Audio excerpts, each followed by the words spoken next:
Hello and welcome to my YouTube channel. I'm joined today with Willow and we're going to be doing some outdoor portraits, but we're going to be doing some with high-speed sync flash or fill-in flash. Fill-in flash is ideal for outdoor portraits. It fills in the shadow detail of a person or the item that you're photographing, and it just looks beautiful rather than quite a dull look.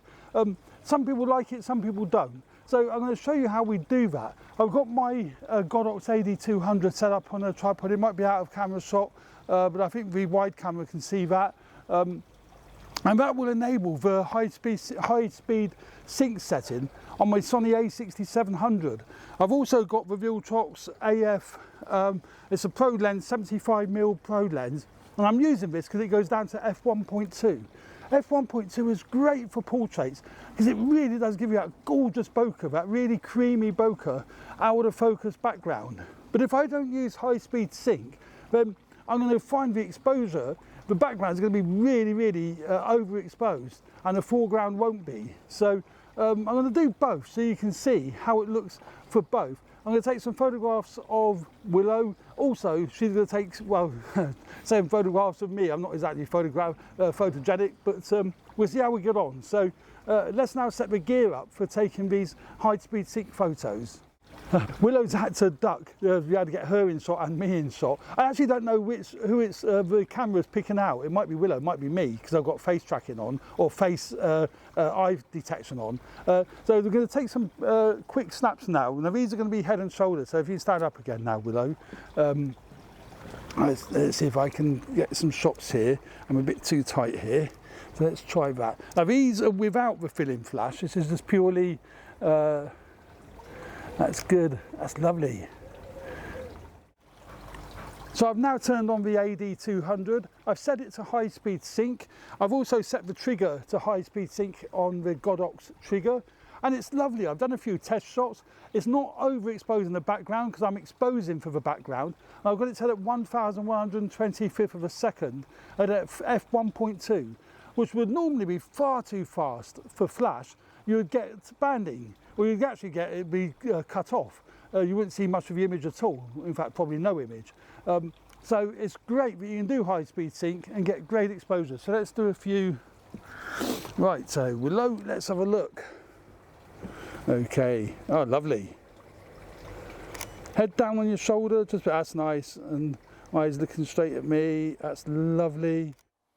So you can see from those clips that I was using high speed sync, or I was using my Godox AD200 for fill-in flash. Basically, I wanted to fill in the foreground to match the background, basically bringing up the shadow detail in the foreground. And that is great when you're photographing people. It's used a lot by wedding photographers, portrait photographers, for balancing the image really. So it looks really nice. It gives more punch to the foreground, i.e. the couple or the person that you're photographing. Great for portraits. Otherwise they end up looking really dull. I'll show you here.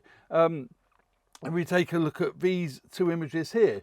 Now the one on the left was taken naturally, no fill-in flash, no light, extra light was used. The one on the right was using fill-in flash. Looks very natural. You wouldn't know flash has been used on the one on the right, but you can tell by the one on the left. I mean, there are giveaway signs that I have used a flash, because you can see the flash actually as a reflection in the glasses. So I hadn't set that up as accurately as I would do if I was doing a proper portrait. I would have had the light offset quite a bit more, so it didn't give the game away that a flash was actually being used. It's reflected in her glasses. But that's just a slight technical thing that you would make sure prior to taking the photographs. I didn't worry about that purely because I've been using it just as an example to show you guys and gals the difference between a flat image and well, I class that as a correct image on the right. High speed sync is simply enables a flash gun to work with cameras at a faster shutter speed, because the sync speed with flash is generally around about 160th of a second, 1/200th of a second. You can't go any faster than that. If you go faster, then part of the image gets sort of cut off until you get to a position where there is no image. It's all cut off because the flash doesn't fire fast enough to match the speed of the shutter. But with high speed sync, you can set that up so that it does. I used a Godox trigger that you see here. Now Godox make all sorts of triggers for different camera brands, and you need to get the right one. So it's got the right pin configuration on the base of the trigger. You see there, that's got a C on it, so that's the Canon one.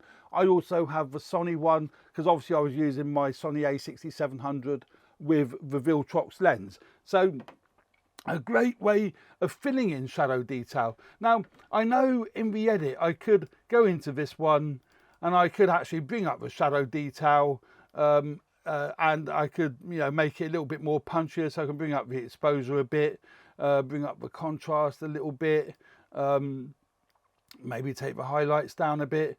So you can do all that, but what happens when you do that, the image still looks flat, as you can see here, but it starts to clip the highlights, and you can see on the shoulder there, the yellow top is now going white, because I'm clipping the, you know, I'm basically clipping the highlights, and the background becomes so bright that it ends up overpowering really the foreground. So okay, I could go into masking and masker. There's a lot more I could do, could be a lot more, you know, precise, but A, there's a lot more work involved, and B, it would never look as attractive as using light to fill in the shadow detail in the first place. Let's have a look at another couple of other examples. Let's go to this one. If you look at here, that one, compare that with that. You can see there quite a contrasting difference there. Now that background, had I exposed, you know, for Willow, if I wasn't using flash, that background would be really, really overexposed. It would look just white, and that would look quite unnatural, wouldn't look very pleasant. But with the fill-in flash and using high-speed sync, I'm able to get the background still looking really nice, but the foreground looking really nice. So I would tweak that a bit more. I would bring up a little bit more, but there's an image there to work with, and I think that's what is, you know, wonderful with using fill-in flash outdoors. You know, with a flash gun that supports high-speed sync. Now, you could use an on-camera flash if it supports high-speed sync. For example, you could use the Godox V1. That supports high-speed sync, but again, you need to make sure you buy the right model that supports your camera brand. This is the V1C. You can see it's got a C after the V1. So that again is a Canon one. It's got the pins on the bottom of it to support Canon, so I can either use this on the camera, it's quite heavy actually, but I could use this on the camera, or I could mount this off the camera, but I would still need a trigger, something like the Godox trigger to trigger the flash. But that might be a more suitable option rather than buying the AD200. Just buy one flash, because then you can use it for both. You can use it for off-camera flash, and you can use it actually on the camera. But it's great that you would be using it outdoors as well as indoors in, you know, obviously bad lighting. But I love using it outdoors. I just like the effect that it gives, and I like the, you know, the shooting into light. That's the other lovely thing. You don't have to have the sun behind you. That's in the old days, that's how we were taught. Make sure the sun's behind you when you're photographing someone, otherwise they're in deep shadow. They look very silhouetted if the sun is behind the person. But the trouble is, with the sun being behind you, then the model will start squinting because they can't see, so they have to squint, and that becomes really bad. But with fill-in flash, you can have the sun behind the model, and then you use the flash to fill it in. So looks beautiful, looks really, really lovely. It doesn't matter where you place the model. When I was doing these shoots, I didn't have to worry whereabouts I placed Willow. It didn't make any odds. What I was looking at was what was an attractive background that wouldn't overpower the foreground. Although I was using an f1.2 lens here, which obviously made a big difference, because an f1.2 lens is great for portrait work. It gives that lovely creamy bokeh. I was using a Viltrox 75mm f1.2 lens for these shots, and on the Canon I was using my Canon RF 1.8 lens. So it's quite a cheap lens actually, In fact, it's a very cheap lens.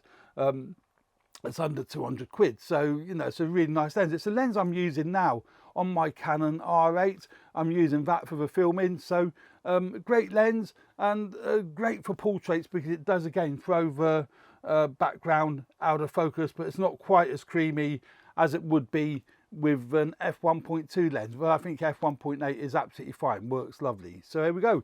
That's the benefits of using a flash gun outdoors, as long as you can sync it well. And as I say, you need high-speed sync to be able to sync the shutter speed of the flash with it, and you can get some great results. And there's a lot of really good value flash guns that will support high-speed sync. You don't have to really go to the expense of using, you know, something like this. So there we go. Thanks very much for watching. I hope you found that interesting. Please subscribe to my channel if you haven't already done so. Hit the like button if you like the content of my videos. Would really appreciate that. And stay tuned for more videos relating to video photography, podcasting, so on and so forth. Cheers for now. Bye.